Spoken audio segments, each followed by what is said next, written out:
नमस्कार, आप देख रहे हैं educationbeats.com और मैं हूं दिव्या गौरव त्रिपाठी। सरकारी स्कूल जिनका नाम सुनते ही आपके जहन में एक तस्वीर बन जाती है, वही टूटी फूटी इमारतें, टाट पट्टी पर बैठे हुए बच्चे और फटी हुई किताबें, इसके अलावा बंद पड़े शौचालय, न जाने एक ऐसी नकारात्मक तस्वीर आपके जहन में बनी हुई है। लेकिन आज हम आपको एक ऐसी शख्सियत से मिलाने जा रहे हैं जिसने इन सारी तस्वीरों को बदल के रख दिया है। हमारे साथ आज हमारे एक खास कार्यक्रम में एक मुलाकात के साथ जुड़े हैं इटायला माफी के प्राथमिक विद्यालय के प्रधानाध्यापक कपिल मलिक जी। कपिल जी, बहुत बहुत स्वागत है आपका एजुकेशन बीट्स के मंच पर। कपिल जी, सबसे पहले तो हम आपसे ये जानने की कोशिश करेंगे कि अधिकतर स्कूलों में, सरकारी स्कूलों में जो टीचर्स होते हैं वो यही कहते हैं कि हमारे पास स्टाफ नहीं है, हमारे पास ये सुविधाएं नहीं है, ये सारी बहुत सारी सुविधाएं, संसाधनों की दुहाई देते हैं। तो आपने अपने विद्यालय में इतना बेहतर कुछ करके दिखाया है, तो आपको बहुत सारा संघर्ष भी रहा होगा। तो किस तरीके से और किस प्रकार आपके मन में आया कि हम अपने विद्यालय को इतना बेहतर तरीके से बनाएं कि प्राइवेट स्कूलों को भी वो स्कूल मात दे? तो बताइए जरा। जी मैम, मैं 2010 में मेरी नियुक्ति हुई थी विद्यालय में, इटायला माफी में। तो 15 स्टूडेंट आते थे, 15 से 20। इनरोलमेंट था 57 और चार दीवारी नहीं थी, लोग आते जाते थे 20 से। और चौक भी नहीं था उस समय, प्रधान अध्यापक जो हमारे थे, चौक भी नहीं था। बच्चे बस आते थे, मिड डे मील खाते थे, चले जाते थे जी। उसके बाद 2013 में मैं इंचार्ज प्रधान अध्यापक बन गया। वो दूसरे स्कूल में चले गए, मेरे पास चार्ज आ गया। उसके बाद धीरे धीरे शुरुआत हुई और सबसे पहले मैंने चार दीवारी करानी चाहिए, जिसका पूरा विरोध जो है पूरे गांव ने किया। जी। उसके बाद धीरे धीरे बदलाव हुए। 2015 में मैं प्रिंसिपल बन गया, वहाँ प्रधान अध्यापक बन गया। और फिर मैंने ये सोचा कि मैं ऐसा क्यों नहीं कर सकता कि जहां से लगभग आसपास के गांव से भी मेरे यहाँ बच्चे पढ़ने आए। और मतलब जो प्राइवेट स्कूल हैं वहाँ के टीचर इतने वेल क्वालिफाइड नहीं है जो हमारे पास हैं।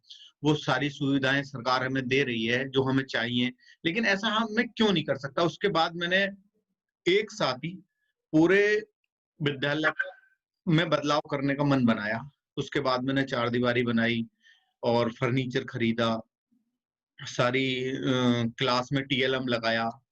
जो चीजें बच्चों को पढ़ने में नहीं समझ में आ रही थी या जो हार्ड थी, जो याद नहीं हो पा रही थी, वो मैंने बॉल पर लगवा दी चारों तरफ।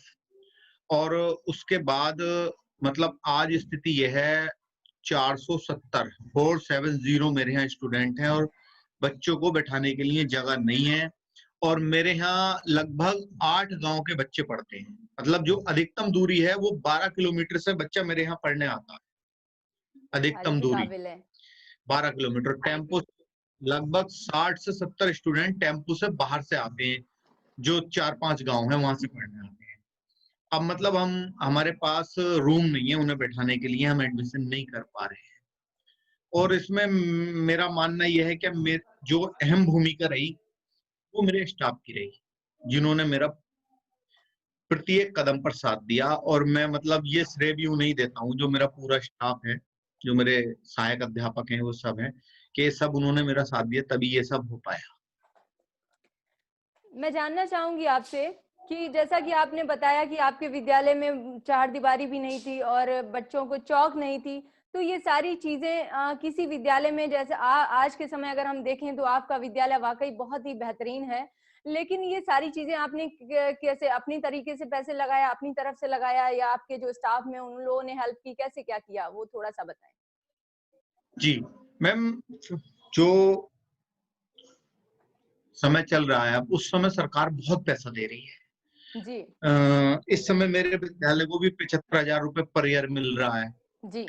और पहले जो था केवल 5,000 रुपए आते थे, तो उसमें ये सब संभव नहीं था। लगभग 15 से 20 लाख रुपए मैंने अपने लगाए हैं विद्यालय में, जो निजी वेतन के पैसे हैं जी। वो लगाए हैं 15 से 20 लाख रुपए। जैसे फर्नीचर हो गया, एक रूम हमने अपने पास से बनाया है, सीसीटीवी कैमरे हो गए, प्रत्येक क्लास में स्मार्ट टीवी लगा है, लैब बनाई है हमने, गार्डन बनाया है, टीन सेट डलाया है उसमें, और किचन बनाई है, ये सारी चीजें, और अलग-अलग टॉयलेट बनाए हैं, जो है गर्ल्स और बॉयज। तो ये सारे पैसे, मतलब मेरा ये मानना था कि इस मतलब मैं कोई कमी ना छोड़ूं जी विद्यालय में, कोई चीज ऐसा ना हो कि मैं ये सही कर लूं तो वो रह जाए, वो सही कर लूं तो वो, सारी चीज मैंने एक साथ लगभग 4 महीने की मेहनत के बाद और ये बन पाया था। उस समय मेरे स्टाफ का तो मैं इतना ही बहुत ज्यादा आभारी रहता हूँ कि उन्होंने मुझे समय दिया। बेसिक में सबसे ज्यादा दिक्कत यही रहती है कि स्टाफ में समय नहीं दे पाते, जी लेकिन बिल्कुल। उन्होंने बहुत समय दिया और उन्होंने इसे बनाने में पैसे से भी ज्यादा अपनी मेहनत लगाई है। पैसे लगाना नहीं लगाना तो ये अलग बात है, जी लेकिन उन्होंने पूरी बहुत समय बहुत दिया और मेरे शुभकामनाएं साथ। आपके सभी स्टाफ को और आपको भी। एक चीज और जानना चाहूंगी कि जो गांव वाले जब पहले आपको मतलब आपका विरोध करते थे कि वो बाउंड्री बनने नहीं देते थे, तो लेकिन आज जब उनके ही गांव में वो विद्यालय इतना बेहतरीन है, तो आज उन गांव वालों का क्या कहना है? गांव वालों का कहना, उनकी तो खुशी का ठिकाना नहीं है। जैसे ही उन्हीं के यहाँ कोई भी आता है जी तो वो सबसे पहले उसे अपने घर चाय नाश्ता कराकर कहते हैं कि चलो आओ हमारे गांव का विद्यालय दिखा के लाते हैं वाह। आपको। और दूर दूर से लोग देखने आते हैं विद्यालय, तो उन्हें तो इसी में बहुत ज्यादा संतुष्टि है। और कोई भी व्यक्ति गांव का नाराज नहीं है। जी वो सारे लोग जो है वो खुश हैं और आज के टाइम में मेरे साथ खड़े हैं। चलिए। कपिल जी, कोरोना काल चल रहा है और कोरोना काल में कोरोना महामारी के दौरान स्कूल में बच्चे नहीं आ सके और स्कूल बंद चल रहे हैं, तो ऐसे मुश्किल जी, के वक्त के समय आप अपने स्कूल के जो बच्चे हैं उनको किस तरीके से, कैसी क्या पढ़ाई उनकी हो रही है?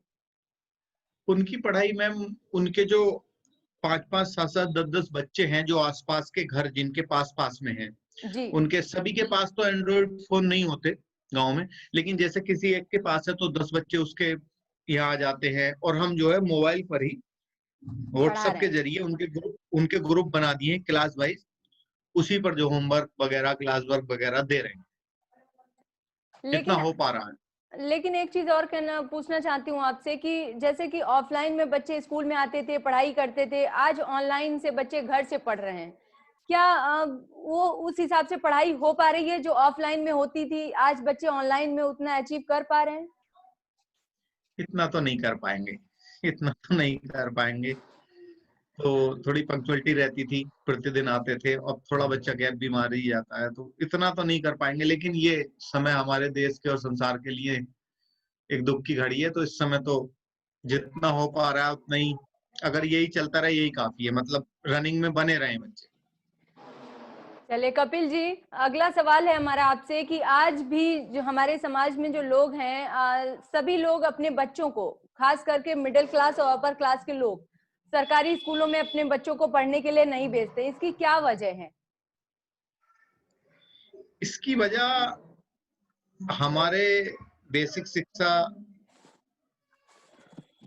के प्रति एक नकारात्मक भाव जी जो है हमारे समाज में जो बन गया है, उस छवि को हमारी सरकार बहुत बेहतर काम कर रही है उसे दूर करने के लिए, क्योंकि सरकार इतना कुछ कर रही है बेसिक के लिए। हमारे स्कूल भी अच्छे होने लगे हैं, पहले कहीं कहीं अच्छे होते थे, अब सारा जो 14वां वित्त आयोग से प्रधान द्वारा सारे फर्श हो गए हैं, टाइल्स हो गई हैं, फर्नीचर दे रही है।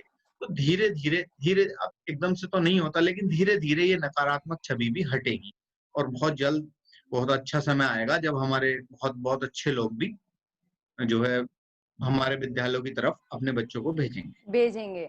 आपके गांव में जैसे कि जहाँ पे आपका विद्यालय है, तो इटाला माफी में तो प्राइवेट स्कूलों में बच्चों की स्थिति क्या है? क्योंकि आपके जैसा कि आपने कहा कि आपके विद्यालय में बच्चे काफी ज्यादा हैं और पढ़ते हैं, लोग भी अपने बच्चों को आपके विद्यालय में पढ़ने के लिए भेज रहे हैं क्योंकि वहाँ की स्थिति अब बहुत ज्यादा सुधर चुकी है। तो प्राइवेट स्कूलों में बच्चे ज्यादा पढ़ने के लिए जाते हैं आपके विद्यालय में?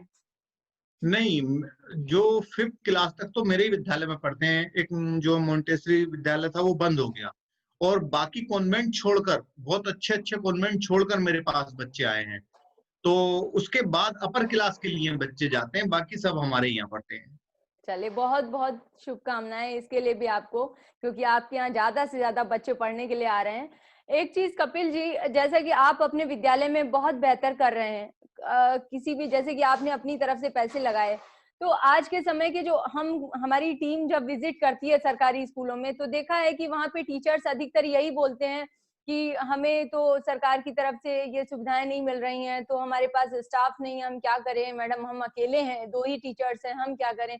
तो सरकारी विद्यालयों में अधिकतर प्राइवेट की अपेक्षा जो टीचर्स होते हैं वो तो काफी क्वालिफाइड होते हैं, और फिर भी जी। वो क्यों नहीं पढ़ाते, क्या वजह रही, जबकि ऐसा संघर्ष आपने भी किया है, तब जाकर के कहीं आज आपका विद्यालय वाकई बहुत अच्छा है। तो आप उन टीचर्स से क्या कहना चाहेंगे, हमारे मंच के माध्यम से कहें?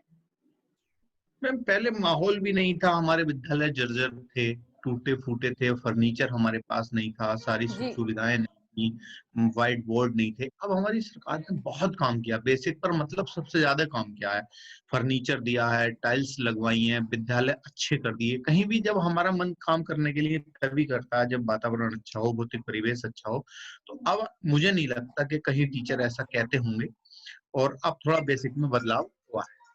लेकिन बहुत सारे स्कूल ऐसे हैं जहाँ अभी भी कपिल जी वो कहते हैं कि जो है ना, हमारे पास स्टाफ नहीं है मैडम, क्या करें, हम अकेले हैं। तो ऐसे टीचर्स को हम मैम, चाहते हैं। अभी हाल ही में 69,000 वैकेंसी हुई हैं और प्रत्येक विद्यालय में 1-1, 2-2 टीचर आए हैं। और ये तो एक मन वाली बात है। अकेला, मैंने बहुत सारे ऐसे उदाहरण है यूपी में, अकेला अध्यापक पूरा विद्यालय चला रहा है। और आपने कई अभी पीछे वीडियो देखे थे, मैंने जब अंतर जनपदीय ट्रांसफर हुए थे तब बच्चे रो रहे थे, मतलब रो रहे थे एक अध्यापक के जाने से। ये सोचो तो वो कितना ज्यादा अटैच होगा अपने बच्चों के साथ, कितना बिल्कुल। लगाव रखता होगा। तो यदि अगर एक व्यक्ति भी चाहेगा, अगर वो मन से चाहे, तो वो कुछ भी कर सकता है और अच्छा विद्यालय चला सकता है, बहुत सही। और चलाना जी, चाहिए। बिल्कुल। कपिल जी, पढ़ाई के साथ-साथ जो किताबी ज्ञान है, इसके अलावा भी बच्चों में क्या एक्स्ट्रा करिकुलर, क्या किस तरीके से होना चाहिए, इस पर आपका क्या सुझाव है? हाँ, ये भी एक मतलब, कई बार बच्चे बोर हो जाते हैं, छोटे बच्चे ज़्यादा किताब नहीं पढ़ना चाहते, तो उन्हें एक खेल-खेल में हमें एक्टिविटी के ज़रिए पढ़ाना चाहिए। जैसे कि हमारे पास कटआउट है, छोटा आ, बड़ा आ, तो हम बच्चों को सर्कल में बैठा लेते हैं। बच्चा कहता है मैं छोटा आ हूँ, फिर वो कहती है मैं छोटी ई हूँ, कोई बच्ची कहती है मैं ऊ हूँ। इस तरह से मतलब एक्टिविटी के ज़रिए बच्चों को ज़्यादा, इसी पर सरकार का अब ज़्यादा जो है जोर भी है, और होना भी ये चाहिए एक्टिविटी के थ्रू।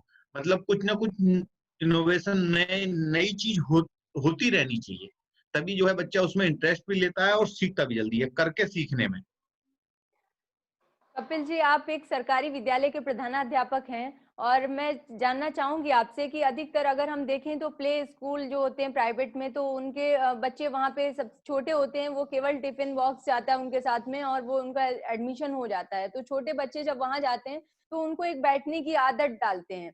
इसी तरीके जी। से आप अपने विद्यालय में किस तरीके से, बच्चे सब कहते हैं ना कि सबसे पहले बच्चे का तो मन लगना जरूरी होता है, तो आप एक प्रधानाध्यापक हैं, मैं चाहूंगी कि आप हमें बताएं कि किस तरीके से अब विद्यालय में ऐसा क्या नया करें कि बच्चे का मन लगे और बच्चा स्कूल आने के लिए खुद वो कहे कि हाँ हम स्कूल जाएंगे, तो ऐसा कुछ बताएं जरा। जी मैम, जो मेरे क्लास एक के जो बच्चे थे, तो वो सब ग्रामीण परिवेश के बच्चे हैं। जी। तो वो कई बार क्या होता था, बच्चे भी काफी सारे थे। क्या होता था कि आज मेरे पास पेन नहीं है, आज मेरे पास जो है कॉपी नहीं है, और बच्चे को जो होमवर्क देते थे तो पेपर हटा देता था कि मुझे तो कल मिला ही नहीं। तो हाँ हमने ये। पूरी हमारे विद्यालय की टीम ने इस पे वर्क किया। तो हमने क्या किया, बच्चों को बैगलेस कर दिया हमने। अपनी हमारी जो एक क्लास है वो बैगलेस है, ओके। कोई बच्चा बैग नहीं लाता, ये किस केवल क्लास में? क्लास एक, ओके। क्लास एक। और हमने उसे 3 in 1 2 नोटबुक अपने पास से दी, 3 in 1, मैथ, हिंदी और इंग्लिश। और जो क्लास वर्क है, सुबह बच्चा आया और नोटबुक सारी रखी गई, वो रूम में ही रहती है वहीं, और नाम बोला कि कपिल, वो खड़ा हो गया बच्चा, उसे नोटबुक दे दी गई, क्लास वर्क दे दिया गया सेम डे का। और फिर उसी 2 घंटे बाद वो क्लास बुक जमा हुई, नोटबुक, उसमें उसका सारा चेक हुआ। ऐसी एक जो नोटबुक थी वो मैंने उसे घर के लिए दी थी, जो उसे प्रतिदिन लानी थी, बस एक बुक लानी थी। उसमें भी हम देखते थे। उसके बाद हम जितनी भी चीजें होती थी वो सारी हम जो है उन्हें स्मार्ट क्लास के जरिए, जितनी हमारी पोयम है वो सारी स्मार्ट क्लास के जरिए हम उन्हें सुनाते थे, दिखाते थे। मतलब तो उन्हें बच्चों को स्कूल आने में ऐसा लगता था कि ठीक है, कुछ ना कुछ नया होगा, कुछ ना कुछ नया होगा। और हमने 3 सेक्शन में बच्चे बाँट दिए। यदि मैं कहूँ कि मुझे देखना है किसी भी बच्चे का, कि रणवीर का देखना है कि वो 6 महीने पहले अब में उसमें क्या सुधार हुआ, तो मैं उसकी नोटबुक निकालूँगा स्कूल वाली और देख लूँगा। वो बिल्कुल। लिखना सीख गया, वो कितना प्रोग्रेस हुआ या नहीं हुआ। जब हम ये रिकॉर्ड हमारे पास ही नहीं रहता था, तो बच्चे का हमें पता ही नहीं लगता था वो कुछ आगे गया, नहीं गया। तो इससे बहुत ज़्यादा जो है हमें जो है मतलब एक तरह से सफलता मिली, और हमारा मानना ये है कि प्रत्येक विद्यालय को ऐसा करना चाहिए। करना चाहिए। और हमने पेंसिल रखवा दी बहुत सारी, 100-150 पेंसिल रखवा दी, प्रत्येक बच्चे ने पेन उठाया, वहीं से काम किया, वहीं पेन रख दिया दोबारा से। तो वो एकदम से फ्री भी हो गए, उन्हें अच्छा भी लगता था, आज मैं ये पेन लूँगा, आज वो पेन लूँगा। और तो उससे हमें भी फ़ायदा मिला, हमें पता कि पिछले साल का हमें देखना है कि कोई सेकंड में पहुँच गया कि बच्चे चल नहीं पा रहा, तो हमने देखा कि प्रोग्रेस पिछली ईयर की निकाल ली हमने, प्रोग्रेस क्या हुई इसका रिपोर्ट कार्ड ही है वो, नोटबुक हमारे लिए रिपोर्ट कार्ड है उसका। बिल्कुल। बहुत सुंदर है, बहुत बढ़िया आइडिया आपने बताया कि किस तरीके से बच्चे छोटे होते हैं, उनको अधिकतर आजकल हम देखते हैं तो उनका तो बैग ही इतना भारी होता है, जितने तो भारी बच्चे नहीं है उससे ज्यादा तो कहीं गुना उनका बैग भारी होता है, तो बच्चे इसलिए जी, भी जी, थोड़ा जी। सा डर के मारे भी नहीं पढ़ना पसंद करते हैं। चलिए, जी, आप कपिल जी, आप शिक्षा के मंच से जुड़े हैं और हम चाहते हैं कि हमारे मंच के माध्यम से आपको हजारों स्टूडेंट्स भी देख रहे हैं और पेरेंट्स भी देख रहे हैं। तो कोरोना काल में अधिकतर तो बच्चे घर पे ही रहे हैं, तो हम चाहते हैं कि हमारे मंच के माध्यम से उन सभी माता पिता को आप कुछ संदेश दें कि किस तरीके से बच्चों को मतलब उनको मोटिवेट करें पढ़ने के लिए, या उनको किस तरीके से घर में उनका ध्यान रखें, क्योंकि सबसे पहले गुरु कहते हैं ना, माता पिता ही होते हैं बच्चे के, किस तरीके से उनकी परवरिश करें, क्योंकि आप एक प्रधानाध्यापक हैं तो बखूबी इसको आप उन्हें बता सकेंगे, तो जरा बताएं। देखिएगा मैम क्या है, कॉन्वेंट में और गवर्नमेंट स्कूल में क्या चेंज है। कॉन्वेंट में अभिभावक पढ़ता है, बच्चा नहीं पढ़ता। बिल्कुल। जब वो आएगा तो अभिभावक उसका बैग खोलेगा, उसे देखेगा, कराएगा। और जो हमारे गवर्नमेंट है उसमें बच्चा पढ़ता है। जी। जिस दिन ये अंतर समझ में आ गया अभिभावक को, मतलब पेरेंट्स को, तो उसी दिन हमारे बेसिक का या किसी भी गवर्नमेंट सेक्टर का हाल एकदम कॉन्वेंट के ऊपर चला जाएगा। हमें जब तक बच्चा 5th क्लास तक है, जब तक अभिभावक को प्रतिदिन उसे समय देना ही होगा। बिल्कुल। और हमारे हमारे विद्यालय में भी है, हमारे यहाँ प्रत्येक क्लास में जो क्लास टीचर हैं वो पर डे 5 से 10 जो 5 से 10 अभिभावक हैं उन्हें फोन करते हैं और ये पूछते हैं कि आपका बच्चा रात में पढ़ा था कल, कितने घंटे पढ़ा, पढ़ा या नहीं पढ़ा। तो बच्चों में एक माहौल बना रहता है कि मेरे पापा मेरी मम्मी मना कर देंगे, नहीं पढ़ा तो सख्ती होगी विद्यालय में। तो हमें कहीं ना कहीं ऐसा ये करना चाहिए, ये मेरा मतलब बच्चों से ज्यादा अभिभावकों के लिए सुझाव है कि हमें अपने बच्चे को यदि साक्षर करना है, अच्छे से पढ़ाना है, तो उन्हें 5th क्लास तक बच्चे से ज्यादा मेहनत उन्हें करनी पड़ेगी और करनी भी चाहिए। वो हमारा फर्ज है, उसे हमें निभाना चाहिए। चलिए, कपिल जी, मैं चाहूंगी कि आप हमारे मंच के माध्यम से उन सभी बच्चों को क्या शिक्षा से संबंधित क्या सुझाव देंगे कि वो बच्चे किस तरीके से अपनी पढ़ाई को सुचारू रूप से चालू रखें। बच्चों को भी चाहिए कि उन्हें अपने जो है माता-पिता का नाम रोशन करना चाहिए और अपने जो है अध्यापकों का नाम रोशन करना चाहिए, मन लगाकर पढ़ना चाहिए।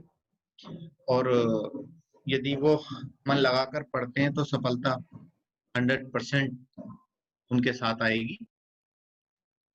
चलिए कपिल जी, बहुत अच्छा लगा आपसे जुड़ के, और एजुकेशन बीट्स की पूरी टीम से आपको और आपके पूरे स्टाफ को बहुत सारी शुभकामनाएं। और एजुकेशन बीट्स लगातार ये पूरी कोशिश करता आ रहा है कि सभी सरकारी विद्यालय की जो स्थिति है विद्यालयों की, वो बहुत ही ज्यादा बेहतर हो, जबकि प्राइवेट से ज्यादा बच्चे सरकारी विद्यालय में पढ़ने जाएं। और मैं भी आपको शुभकामनाएं देती हूँ कि आपकी तरह वो सारे टीचर्स अपने विद्यालय की स्थिति, जो उनकी इस समय वर्तमान स्थिति है, उनको बदलें, अगर समस्याएं हैं तो उनको ठीक करें और अपने विद्यालय को बहुत अच्छा बनाएं। इसी के साथ आप हमारे साथ जुड़े, इसके लिए आपका बहुत बहुत धन्यवाद। एक मुलाकात के अगले एपिसोड में फिर मिलेंगे एक नई शख्सियत के साथ। जुड़े रहिए एजुकेशन बीट्स के साथ।